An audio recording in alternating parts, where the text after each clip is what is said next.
আসসালামু আলাইকুম সুপ্রিয় শিক্ষার্থীরা, যে যেখান থেকে এই ভিডিওটি দেখবে সকলের প্রতি শুভেচ্ছা জানাচ্ছি।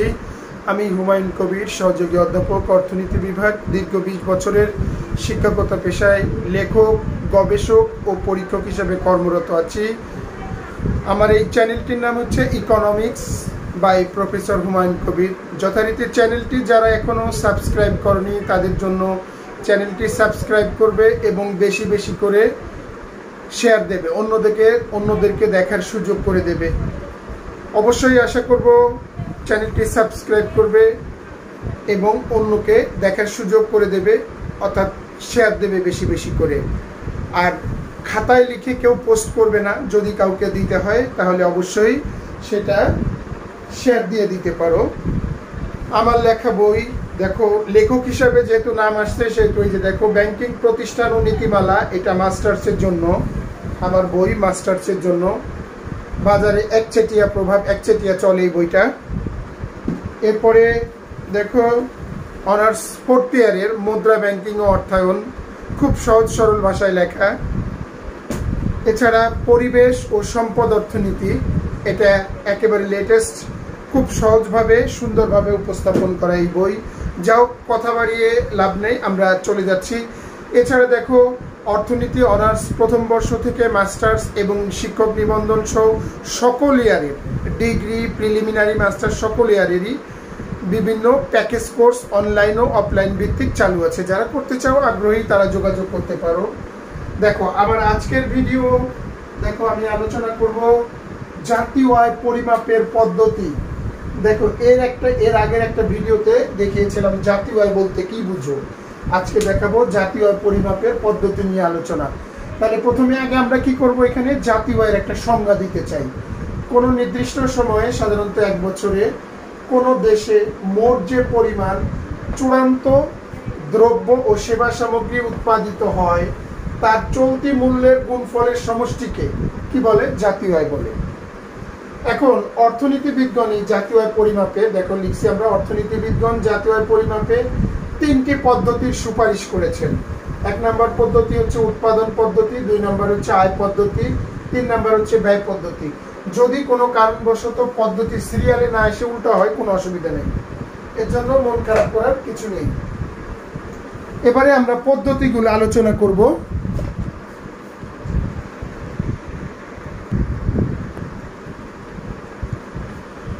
উৎপাদন পদ্ধতি, 1 নম্বর পদ্ধতি আমরা চলে যাব। দেখো উৎপাদন পদ্ধতিতে জাতীয় আমরা এটাকে বলে প্রোডাক্ট মেথড, ইংরেজিতে বলে প্রোডাক্ট মেথড।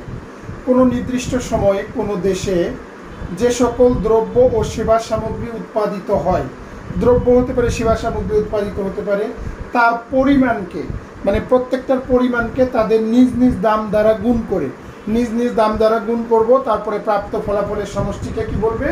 উৎপাদন পদ্ধতিতে জাতীয় আয় বলা হয়। এখানে সূত্র হচ্ছে জাতীয় আয় ইকুয়াল 1 নং দ্রব্যের দাম ইন্টু 1 নং দ্রব্যের পরিমাণ। এখানে আর 1 নম্বর বারবার লেখার দরকার নাই।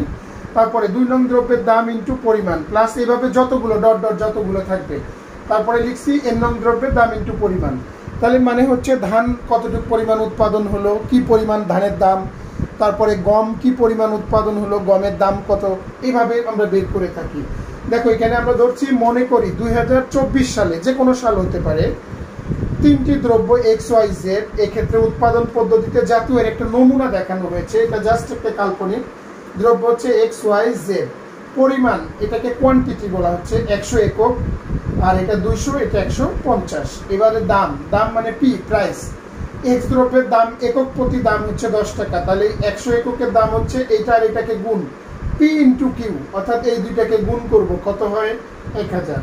তারপরে দেখো এটার ক্ষেত্রে এটার সাথে এটাকে গুণ করব, এই যে দুইটাকে গুণ করে কত হলো? এটা। এবার যে এর ক্ষেত্রে এটা আর এটাকে গুণ করব, এটা হলো। এবার এই সবগুলোকে যোগ করে যেটা পাবো সেটা হচ্ছে জাতীয় আয়, NI মানে ন্যাশনাল ইনকাম। এখানে আমরা কি পেলাম? জাতীয় আয় পেলাম। তাহলে এইভাবে প্রত্যেকটা দ্রব্যের, ধান, চাল, ধান, গম, তারপরে হচ্ছে আখ, পাট, যতগুলো জিনিসকে আমরা আলাদা আলাদাভাবে প্রত্যেকটা জিনিসের পরিমাণকে তাদের নিজ নিজ দাম দ্বারা যদি গুণ করি, যে ফলাফলটা পাবো সেটাই হচ্ছে কি? জাতীয় আয়। আর এই জাতীয় আয়টাকে কোন পদ্ধতিতে জাতীয় আয় বলে? উৎপাদন পদ্ধতি। আশা করি সবাই বুঝতে পেরেছো।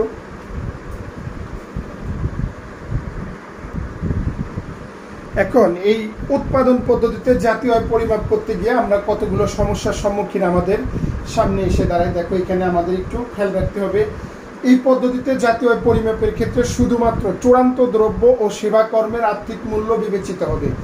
চূড়ান্ত দ্রব্য আর সেবা কর্মের আর্থিক মূল্যটা এখানে কাউন্ট হয়। যে সকল দ্রব্য বা সেবার বিনিময় মূল্য নেই সেগুলো এখানে গণনায় অন্তর্ভুক্ত হবে না।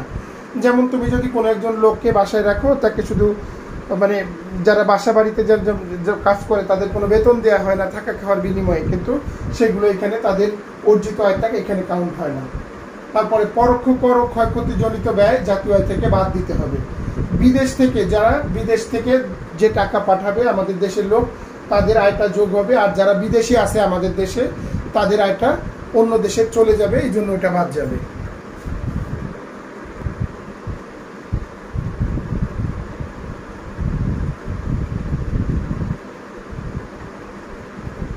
এবারে আমরা দেখো আয় পদ্ধতি। আয় পদ্ধতিটা হলো কোনো নির্দিষ্ট সময়ে কোনো দেশে উৎপাদন ক্ষেত্রে ব্যবহৃত উপকরণের অর্জিত আয়ের সমষ্টিকে আয় পদ্ধতিতে জাতীয় আয় বলা হয়।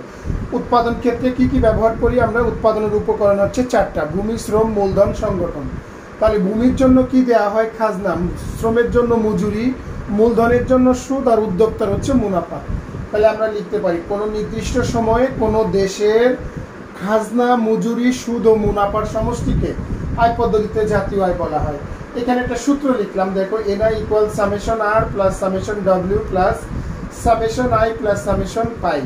এখানে সামেশন R মানে হচ্ছে মোট খাজনা, সামেশন W হচ্ছে মোট মজুরি, সামেশন I হচ্ছে মোট সুদ, সামেশন পাই হচ্ছে মোট মুনাফা, NI হচ্ছে জাতীয় আয়। তারপরে আমরা একটা উদাহরণ নিব। মনে করি 2024, যে কোনো সাল হতে পারে, X দেশে সামেশন R = ধরে নিচ্ছে, এটা কোটিতে নিতে পারো, সংখ্যায় নিতে পারো, নর্মাল নিলে অসুবিধা নাই, জাস্ট উদাহরণ। W = এত, I = এত, পাই = এত টাকা অর্জিত হয়। আয় পদ্ধতিতে জাতীয় আয় হবে কটার যোগফল। এখানে একটু সতর্ক থাকতে হবে যে সকল সেবা কর্মের আর্থিক মূল্য নেই। এর আগে যে কথাটা বললাম, যে মনে করো যাদের থাকা খাওয়ার বিনিময়ে কাজ করানো হয় তাদের কোনো আর্থিক মূল্য নেই, সেটা এখানে কাউন্ট হবে না। হস্তান্তরিত ব্যয়টা মানে হস্তান্তরিত পাওনাটা যেটা, এটা জাতীয় আয় থেকে বাদ দিয়ে রাখতে হবে। আর নিট রপ্তানি এটা যোগ করতে হবে, মানে আমদানির টাকাটা বাদ যাবে, রপ্তানিটা যোগ হবে। তাহলে আমাদের এখানে ফাইনালি নিট রপ্তানিটা যোগ করে দিতে হবে। এটা গেল পদ্ধতি নাম্বার 2। আশা করি সবাই বুঝতে পেরেছো। পুরোটা লিখতে পারলে ফুল নাম্বার পাওয়া যাবে। এবারে আমরা চলে যাব ব্যয় পদ্ধতি। দেখো ব্যয় পদ্ধতিটা হলো কোনো নির্দিষ্ট সময়ে কোনো দেশের সকল নাগরিকের সব ধরনের ব্যয়, নাগরিক যত ধরনের ব্যয় করে সব ধরনের ব্যয়ের সমষ্টিকে ব্যয় পদ্ধতিতে জাতীয় আয় বলা হয়। এখন এটাকে আমরা একটু ভিন্নভাবে অ্যাড্রেস করতে পারি যে কোনো নির্দিষ্ট সময়ে কোনো দেশের জনগণের ভোগ ব্যয়, বিনিয়োগ ব্যয়, সরকারি ব্যয় ও নিট রপ্তানির যোগফলকে ব্যয় পদ্ধতিতে জাতীয় আয় বলা হয়। এটা সূত্র হচ্ছে NI = C + I + G + XN। এটা 2 সেক্টর হয়। তারপরে হচ্ছে অভ্যন্তরীণ খাত হয়। আমরা এত না ধরে একবারে পূর্ণাঙ্গ খাতটাকে ধরে দিব। এখানে C হচ্ছে ভোগ ব্যয়, I হলো বিনিয়োগ ব্যয়, G হচ্ছে সরকারি ব্যয়, XN হচ্ছে নিট রপ্তানি। উদাহরণ নিব একটা। মনে করি 2024 সালে Y দেশে C = এত, I এত, G এত, XN এত টাকা ব্যয় হয়। সুতরাং ব্যয় পদ্ধতিতে জাতীয় আয় আমরা বের করলাম। এখন এই ব্যয় পদ্ধতিতে জাতীয় আয় পরিমাপের সময় অবশ্যই সতর্ক থাকতে হবে যে অনুৎপাদনশীল খাতের সুদ এখানে অন্তর্ভুক্ত হবে না। অনুৎপাদনশীল খাত বলতে সরকার যে সমস্ত, অনেক সময় সরকার ঋণ নেয়, যে সেই ঋণ নিয়ে অনুৎপাদনশীল খাতে ব্যয় করে, যেমন কর্মকর্তা কর্মচারীদের বেতন ভাতা যদি দেয়, তাহলে সেইটার সুদ এখানে কাউন্ট হবে না। তারপরে হস্তান্তরিত পাওনা, তারপরে পরোক্ষ কর অবচয়জনিত ব্যয় এখান থেকে বাদ দিতে হবে। তাহলে দেখো আমরা সার্বিকভাবে জাতীয় আয় পরিমাপের 3টা পদ্ধতি শিখলাম।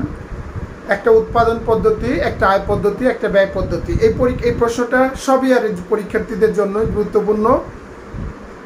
এভাবে যদি ফুল লিখতে পারো তাহলে আশা করি ইনশাল্লাহ ফুল নাম্বার পাবে। আর ভিডিওটি যদি ভালো লেগে থাকে তাহলে অবশ্যই বলবো বেশি বেশি করে ভিডিওটি শেয়ার দেবে এবং কমেন্ট করতে পারবে। এছাড়া অবশ্যই চ্যানেলটি সাবস্ক্রাইব করতে কিন্তু ভুলবে না, এটা মনে থাকবে। আশা করি সবাই ভালো থাকো। আবার দেখা হবে কোনো এক ভিডিওতে। আল্লাহ হাফেজ।